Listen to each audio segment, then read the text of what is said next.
Hello, everyone, and happy Friday. Well, we are focusing on women's health over 40. Today's topic is balancing blood sugar. We're going to understand, first of all, what is blood sugar?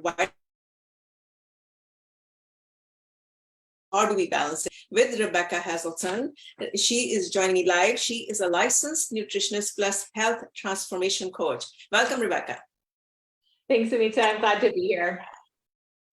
Let's just start with basics of what is blood sugar and what happens to our bodies if it's not balanced.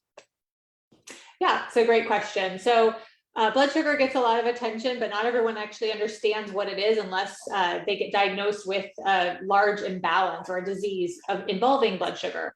Essentially, every one of you has blood sugar, and that is the substrate when you are converting your food into energy.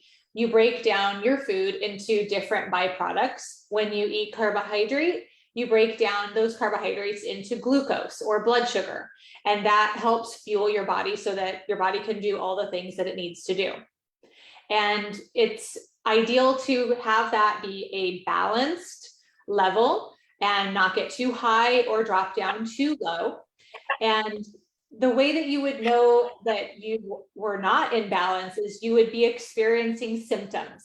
Symptoms for high or low blood sugar can often feel similar. So you could be feeling tired or oscillating from feeling like really jittery or even like foggy headed, and then you feel like you tank on your energy, or your brain stops working, or you can't seem to get yourself to focus. So those would be symptoms that your blood sugar is disrupting. Getting dizzy is another symptom of either too high or too low blood sugar.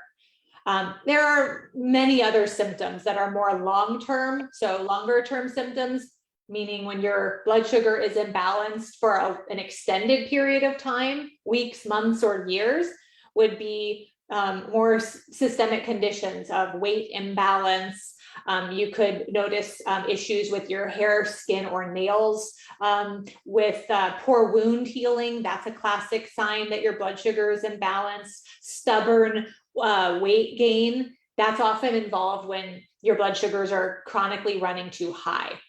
And this can be masked as, natural things change naturally as we all age. And so sometimes we just chalk it up to, oh, I'm getting older. But that might not at all be the case. It actually could be that your body is having some dysregulation with your blood sugar and how what you're eating is affecting your blood sugar levels. Okay, so let's just understand, we know food is medicine.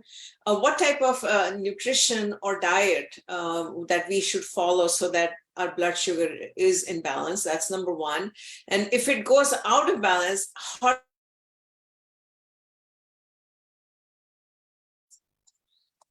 I'm sorry, Anita, the screen froze for the second part. So I got the first part, which was which foods normalize and create steady blood sugar balance. But what was the second part? Well, the second part is on a maintenance point of view, like what kind of nutrition, diet we should do so that, we don't go like a yo-yo, like a roller coaster ride. It happens to me. To be a yo-yo. It happens to me all the time. My blood sugar is fluctuating on a daily basis as well. And I'm sure there are millions of women out there or people out there, they've experienced the same thing. So we're just trying to understand on a very high level, this is not a medical advice. Correct. Yes, I'm not a doctor. I don't pretend to be a doctor. So on a nutritional level, all of our blood sugar goes up and down to some degree. We just want to minimize it. We don't want it looking like a really fun roller coaster. We want to create kind of a nice coasting, like, you're on a raft on a river, so like a very calm stream or a very slow moving river, right? So essentially what works for one person is not going to universally work for everyone. I have worked with clients who, and the only way we knew what was working is they were testing their blood sugar. And so there would be foods that you would think would bring their body into a nice steady balance, but it's not always the case. So I'll give you some general guidelines, but I also really want to outline that knowing your body and how your body works is very, very important. So getting some custom data is essential if you find that doing the basics is not getting enough results for you. So basically the things that you want to do to create stable blood sugar, it's not just food, but the foods that you want to be focusing on are definitely getting a good amount of protein before you start eating carbohydrates. So eating approximately 3 meals per day and getting protein at each of those meals with some good fat. And then you do want produce items, fruits and vegetables with fiber in them. When we eat a lot of starches, so root vegetables or really sweet fruits, or processed carbohydrates, breads, crackers, cereals, that can have the propensity to much more quickly and dramatically increase blood sugar levels, which can lead to, what goes up must come down. So you spike up and then you're crashing, and then you're like, oh my gosh, give me sugar, give me something really carby and starchy, because your body wants to get your blood sugar back up.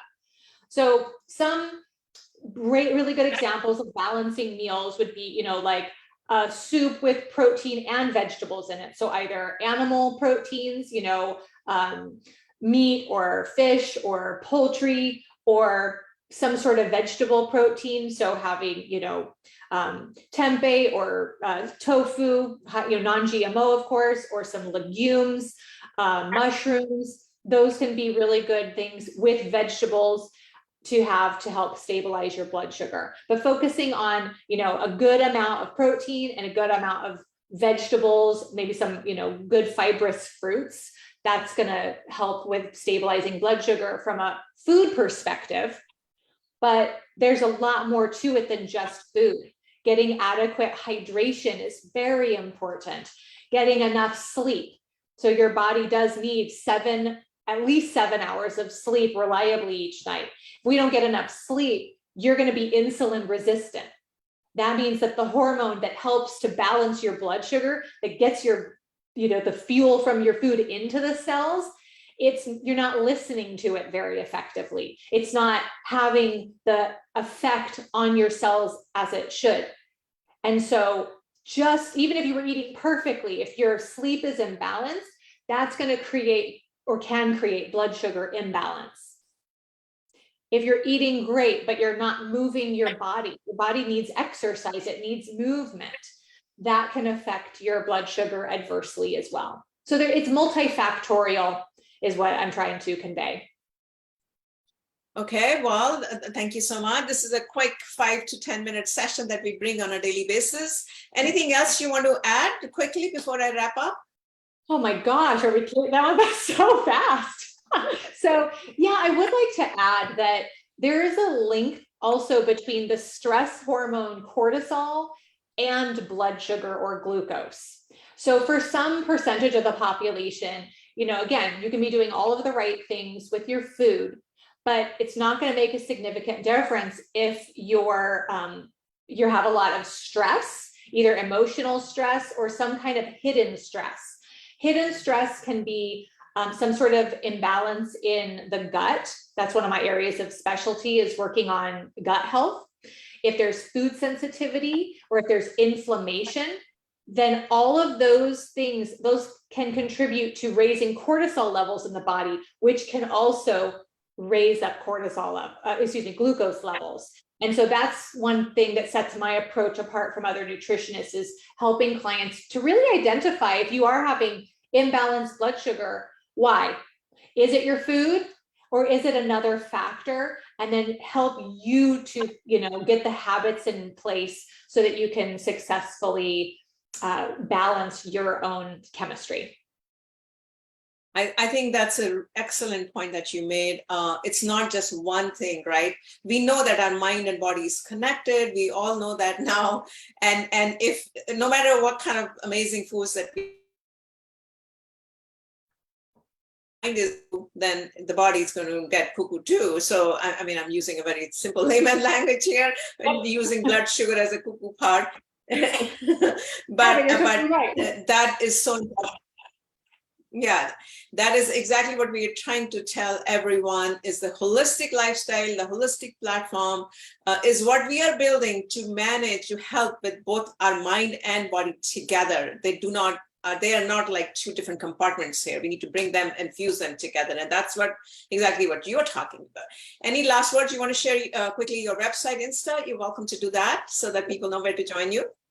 Yeah, absolutely. And thank you for mentioning about, the mind and the body are connected. They really do work together as a team. Yes, my website is choosinghealthnow.com.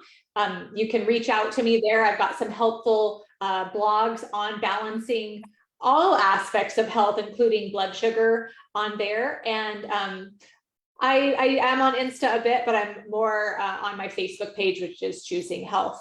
So yeah, please reach out to me if you'd like to explore your blood sugar or any element of health and really address it in a holistic way. Well, thank you. The great thought for the weekend, starting the weekend. So thank you so much and have a great weekend, everyone. We'll be back tomorrow. Thank you. Bye-bye.